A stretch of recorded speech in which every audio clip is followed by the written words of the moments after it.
Bonjour, bon début de semaine à tous, madame, messieurs, merci. C'est lundi et c'est la toute première édition de la revue des grandes unes de la semaine.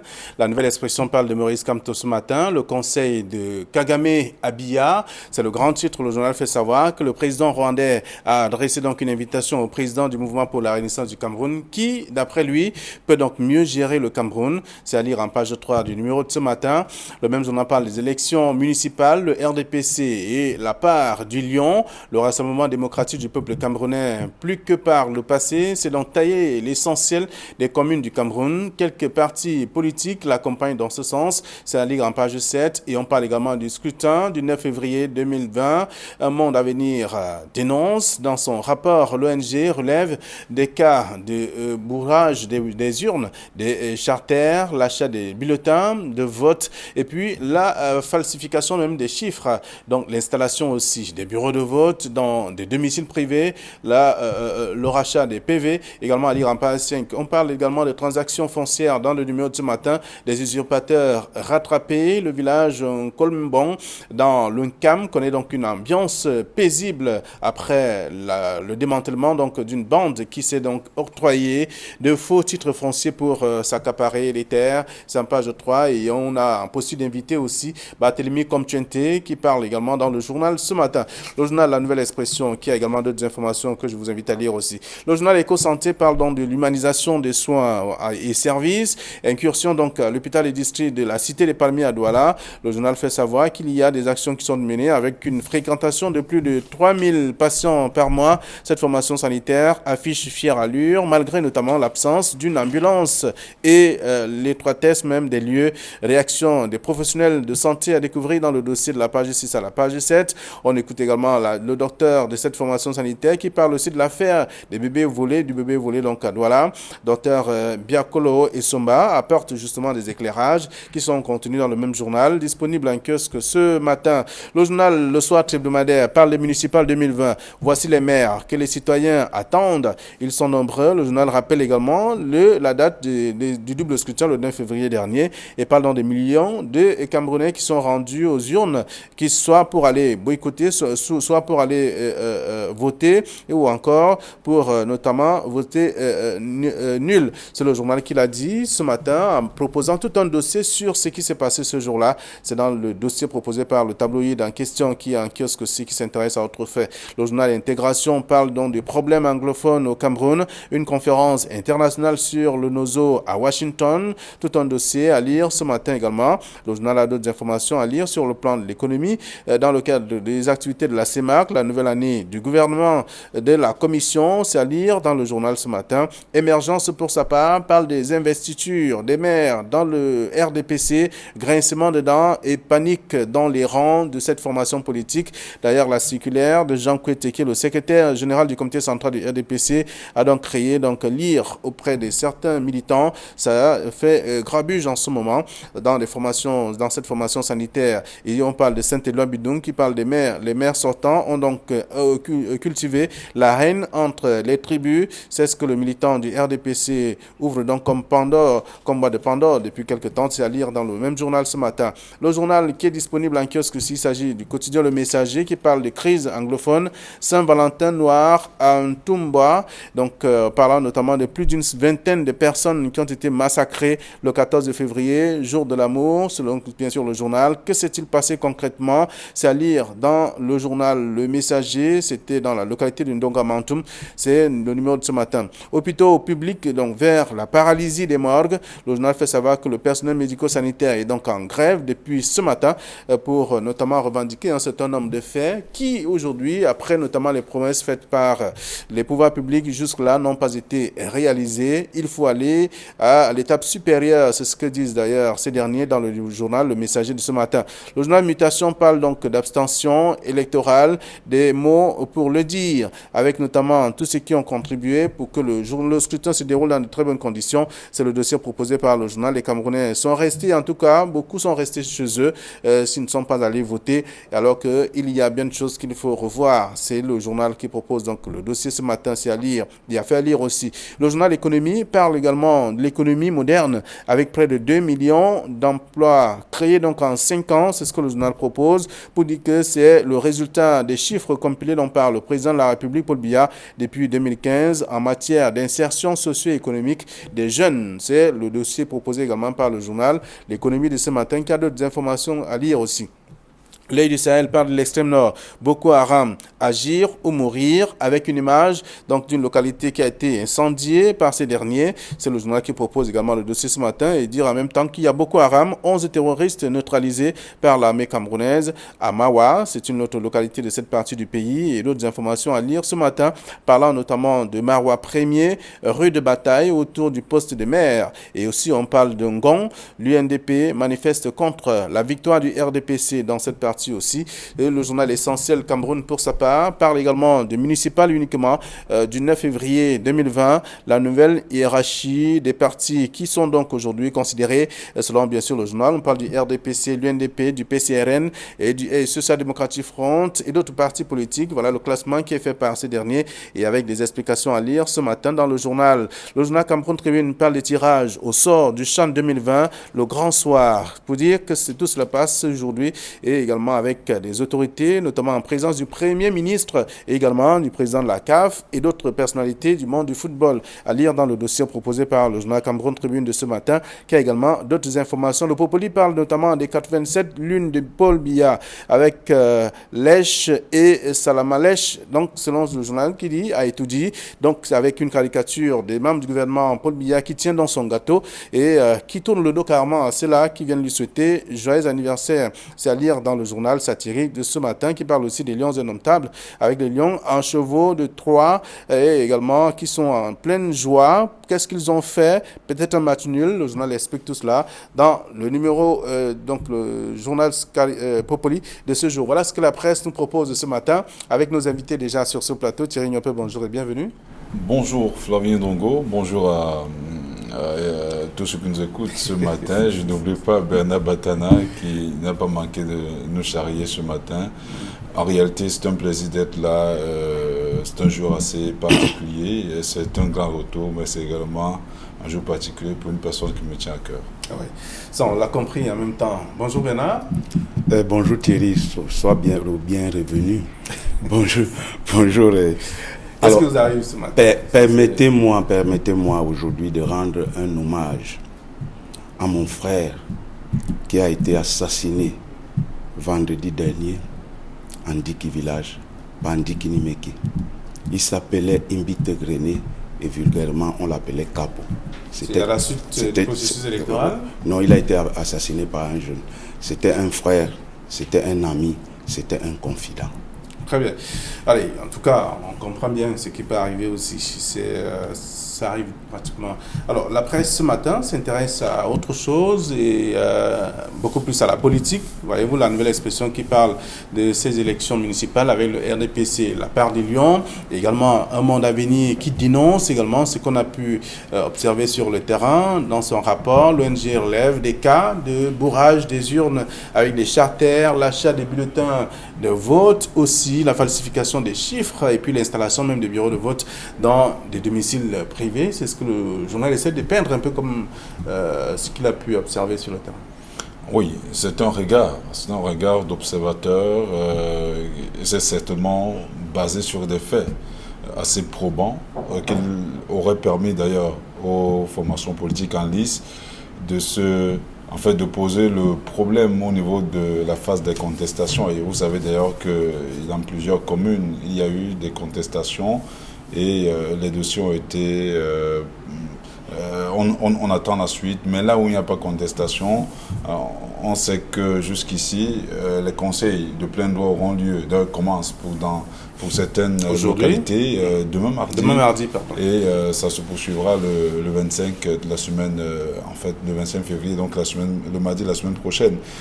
C'est un regard d'observateur, comme je le disais tout à l'heure, qui est nécessairement fondé sur des bases assez probantes. Mais tout le monde sait que le boycott que l'on présente, notamment par la communauté, par l'Union africaine, qui avoisinerait les 75%, a forcément profité au RDPC qui s'en sort avec la part du lion, vous l'avez souligné tout à l'heure, avec pratiquement 316 communes. C'est assez important. L'UNDP qui le suit directement n'en a que 16, le PCRN 7. En fait, le SDF apparemment est le grand perdant de ces élections parce qu'il se retrouve seulement avec 4 communes. Donc, quant à la phase, pour ceux qui estiment que l'élection a été truffée d'irrégularités, notamment le bourrage des urnes, on a vu une dame dans les réseaux sociaux en train de remplir une urne avec près d'une dizaine de bulletins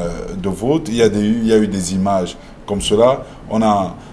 Malheureusement, cela fait partie de l'élection au Cameroun, du contexte actuel. C'est la raison pour laquelle beaucoup d'observateurs, notamment ces responsables des partis politiques et plusieurs organisations, la société civile avait estimé que pour résoudre le problème, par exemple, de bourrage des urnes, le bulletin unique aurait été la meilleure solution. La biométrie intégrale. On ne peut pas comprendre comment tous les Camerounais, pour avoir une carte nationale d'identité, passe nécessairement par la biométrie. Pourquoi on ne peut pas? Parce que pour avoir une carte nationale d'identité, pour l'essentiel des cas, on peut limiter jusqu'à 18 ans.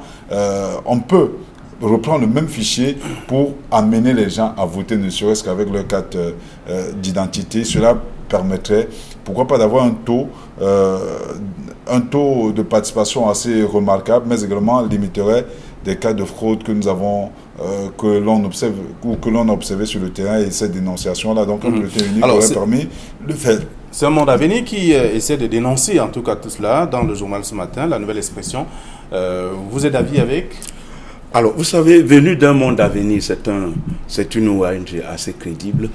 C'est une ONG qui se déploie, une ONG de gens. J'ai rencontré effectivement les membres au bureau de vote, je crois, de l'école Saint-Jean-Bosco à Douala. Et le tableau de la situation que cette ONG peint, ce n'est pas un tableau nouveau. C'est du réchauffé, c'est des choses qu'on connaît, le bourrage des urnes, l'achat des consciences, l'achat des bulletins, on le sait. On le sait. Nous pensons qu'arriver à ce niveau... On peut dire que ça ne changera pas? Non, c'est pour décrier. On le dit pour dénoncer. Je dis qu'on le sait pour dénoncer que c'est quelque chose ça se limite qu'à la dénonciation qui se répète. Non, ça ne devait pas se limiter à la dénonciation, puisqu'il y a des partis qui ont introduit des recours. Déjà qu'on a un conseil constitutionnel, il faut que les cas comme ça soient minutieusement pris en compte et que les coupables soient sanctionnés. Il faut déjà qu'on nous présente un exemple de coupable de fraude électorale qu'on a sanctionné pour que ça serve d'exemple. Parce que le bourrage des urnes, les achats de conscience, comme le dit Un Monde à Venir, c'est des choses que nous connaissons. Et c'est des choses qui doivent prendre fin. Et des choses qui n'ont pas de place aujourd'hui, en 2020. C'est des choses qu'on a connues en 92, 97 et autres là. Nous avons pensé qu'avec l'arrivée de l'ECAM et tout cet arsenal tout cet arsenal qui s'occupe des élections, du processus électoral, on a pensé qu'on ne devait pas avoir des cas de bourrage des urnes et autres là. Bon, moi je pense que c'est une situation dont on doit tenir compte au plus haut point. Et voilà. Et le journal le dit ce matin en page 5 avec tout ce qui a été relevé dans son rapport. C'est Un Monde à Venir qui décrit d'ailleurs tout cela. Et on parle également d'autres faits. Et avec aussi le journal qui est disponible en kiosque. Il s'agit notamment de l'essentiel qui parle de la nouvelle hiérarchie. Vous avez commencé par le dire. Pour ce qui est des municipales après le scrutin du 9 février 2020. La hiérarchie dans le RDPC qui vient en tête, l'UNDP, le PCRN, le SDF et suivi d'autres partis politiques. Oui, je l'ai souligné tout à l'heure, le boycott ne pouvait que profiter au Rassemblement démocratique du peuple camerounais, mais le taux d'abstention a quand même amené les observateurs, la scène politique, Landerneau, politique, à s'interroger sur la crédibilité des gens qui ont été élus avec près de 25, parfois 28%. Parce que, quoi qu'on dise, il y a quand même une grosse crise de légitimité qui se pose à ce niveau. Avoir un taux d'abstention aussi important, aussi record, jamais, d'après l'Union africaine, jamais observé en Afrique, est assez questionnable quand même. Il faut se poser des questions. Pourquoi en arrive-t-on à ce niveau? Le tout n'est pas de se retrouver avec la part de l'Union avec 316 communes, mais on va gérer ces communes nécessairement. Pour gérer ces communes, on a besoin des gens, des hommes.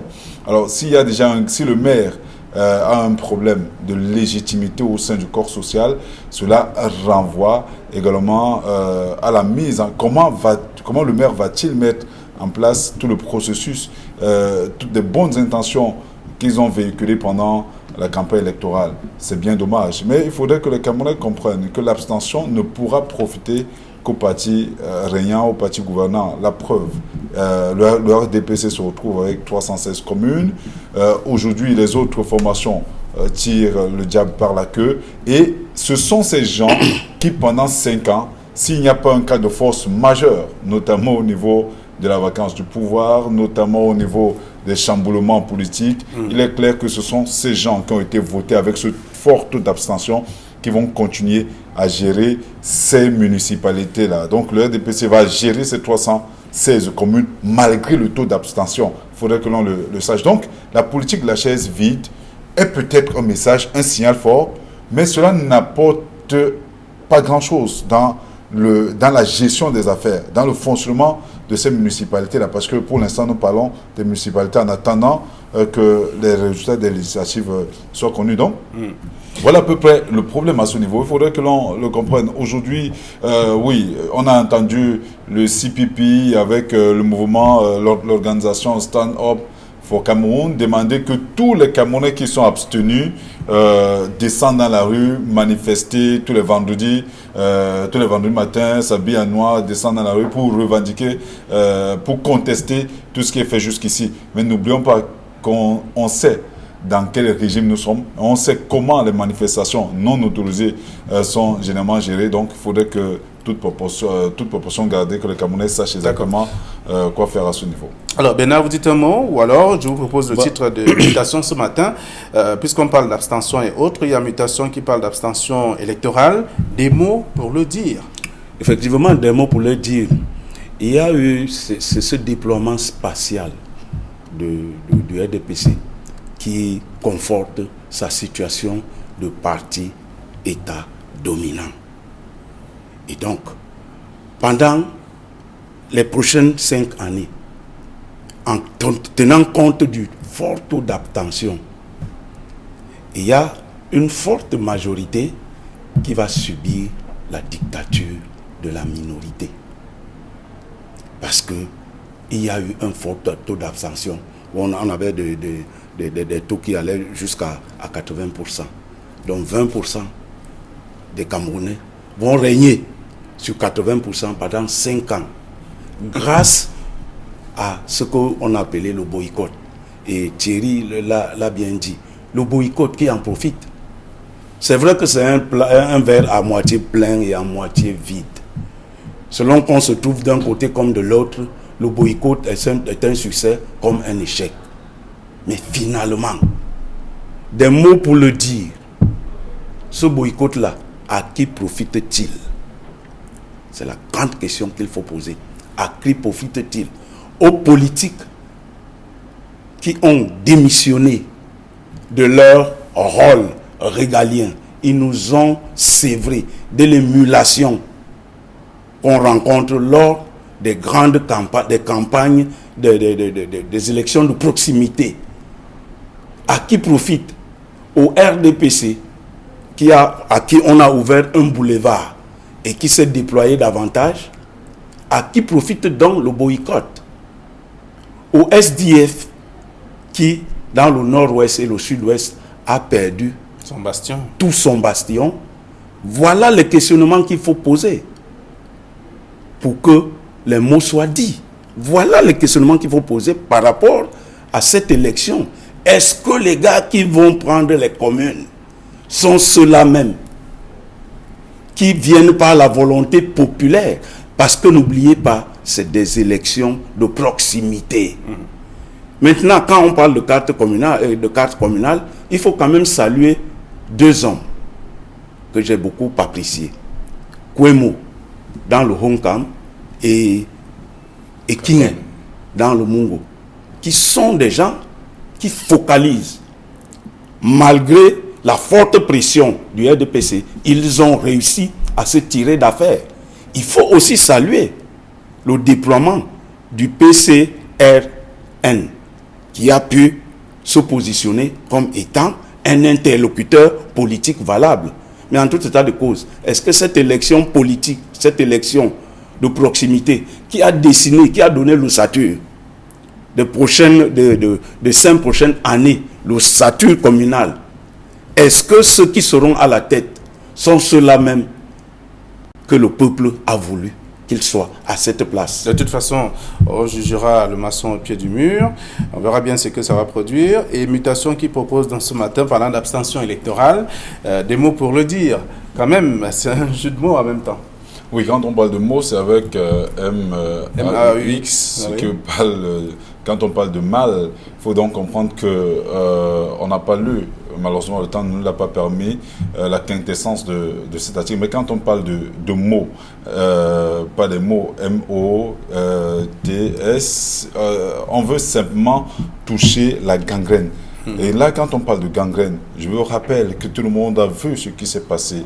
Je le disais tout à l'heure, tant que les élections, tant que les conditions d'organisation d'une élection crédible au Cameroun ne sont pas réunies, il y aura toujours de pareilles situations. C'est la raison pour laquelle de pareils mots devraient être soignés avant tout véritable processus électoral. Il faut, au terme de cela, avoir pourquoi pas un bulletin unique. Il faut avoir une véritable biométrie intégrale pour stimuler la participation véritable. Il faudrait que le Camerounais lambda qui ira au vote sache que son vote sera pris en compte.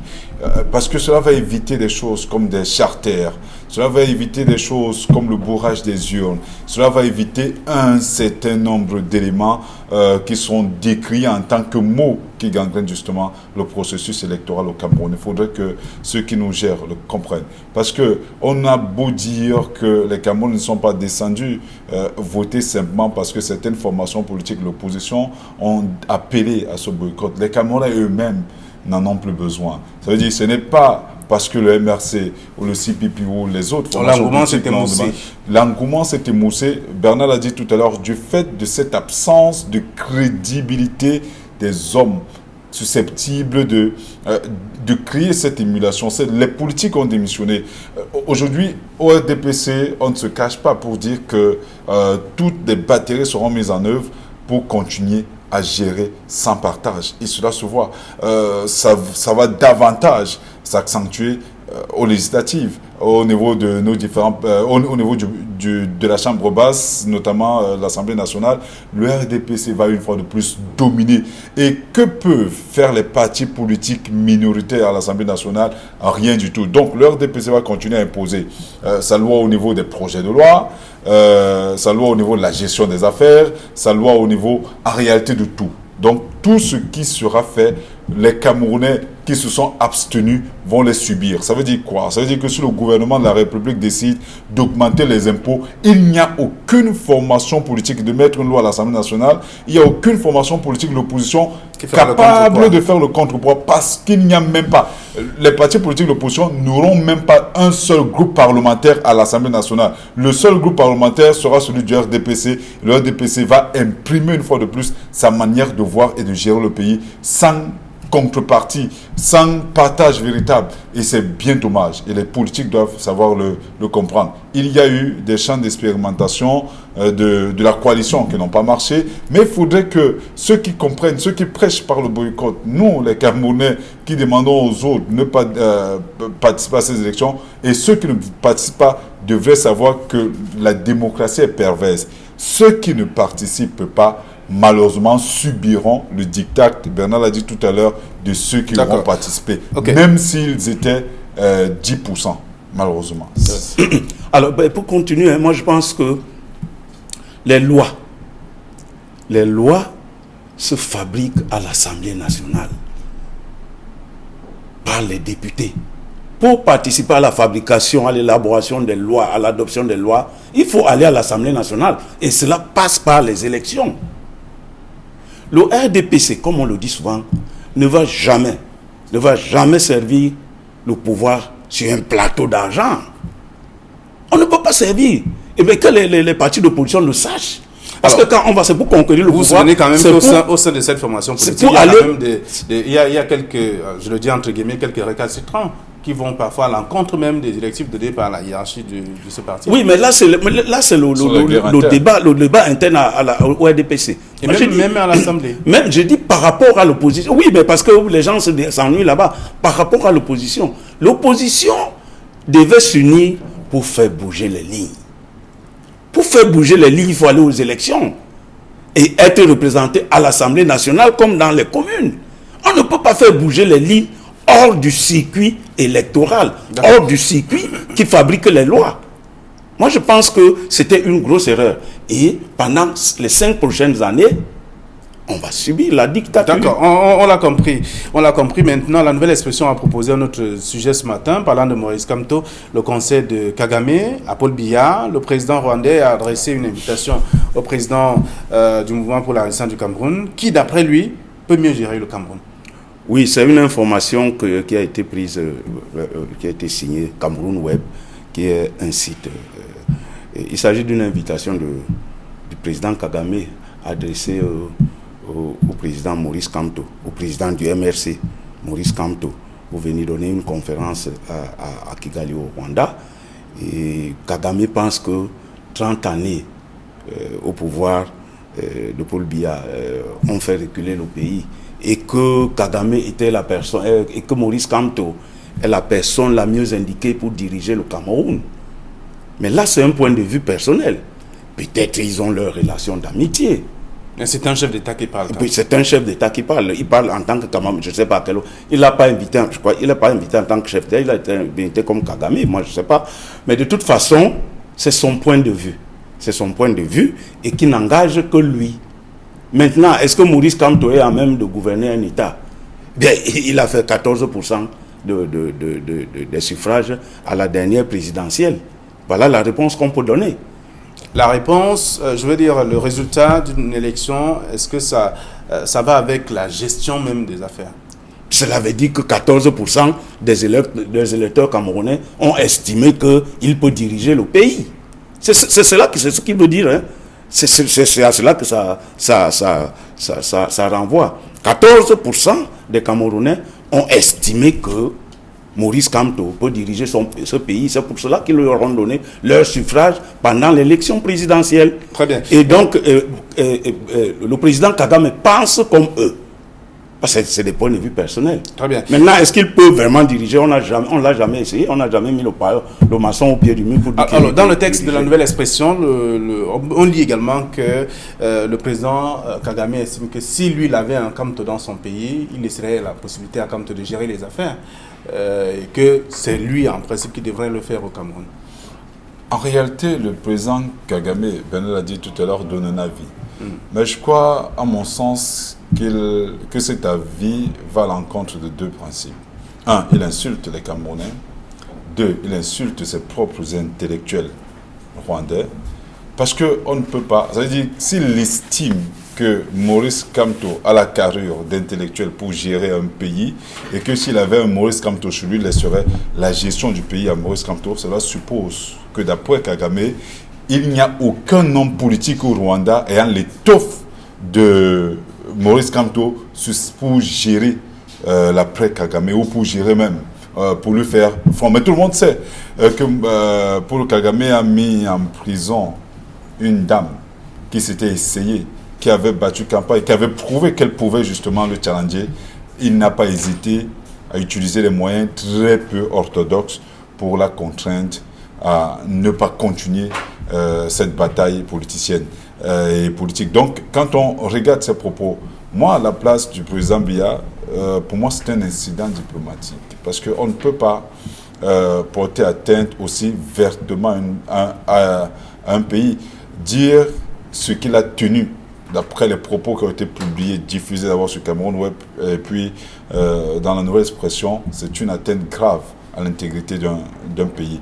Maintenant, tout le monde sait quand même qu'après 37 ans au pouvoir, et quand on regarde Paul Biya, vous l'avez vu lors de la célébration de son 87e anniversaire, pour moi, c'est un homme suffisamment tout le monde sait, à 87 ans, hein, en Afrique, même ailleurs, on a suffisamment subi, et Paul Biya, au moins 50 ans de gestion des affaires publiques. Pas de la présidence de la République, mais au moins 50 ans de la gestion des affaires publiques. Je crois qu'à cet âge-là, on est un peu fatigué. Mais il faudrait quand même que les leaders d'opposition, que les leaders des autres formations politiques, et même au sein du RDPC, qu'il y ait un véritable débat sur l'alternance au Cameroun.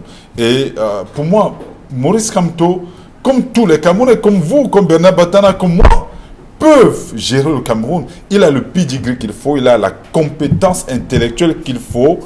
Il n'est peut-être pas, à mon sens, l'un des plus grands politiciens camerounais, mais il a la compétence intellectuelle qu'il faut pour gérer le Cameroun. Il a été quand même ministre de la Défense, ministre de la Justice dans ce pays, même s'il était relégué au second plan en tant que ministre délégué. Mais il a le pedigree qu'il faut. Il peut gérer le Cameroun comme tous les autres Camerounais. Le président Paul Biya n'a pas fait un concours pour gérer le Cameroun. Il faudrait que l'on le sache. Les circonstances ont permis à ce que le fasse. Il faudrait que l'on comprenne que tout le monde peut le faire. Alors c'est un sujet que les lecteurs vont lire également ce matin dans la Nouvelle Expression, en page 3 précisément. On va parler de transactions foncières, des usurpateurs rattrapés, ceux qui avaient pour habitude de jongler des produits de faux titres fonciers et s'accaparer des terres. On parle de tout cela en Colombon. C'est d'une bourgade de la ville de Douala.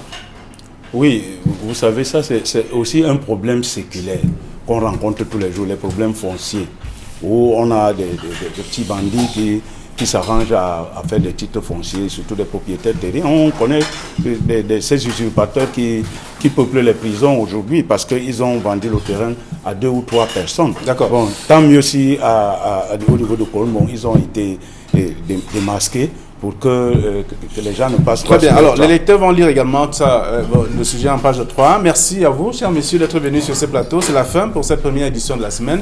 Nous sommes lundi. Demain, mardi, nous serons encore sur des vôtres pour la deuxième de cette semaine. Allez, bonne journée à vous et à très bientôt.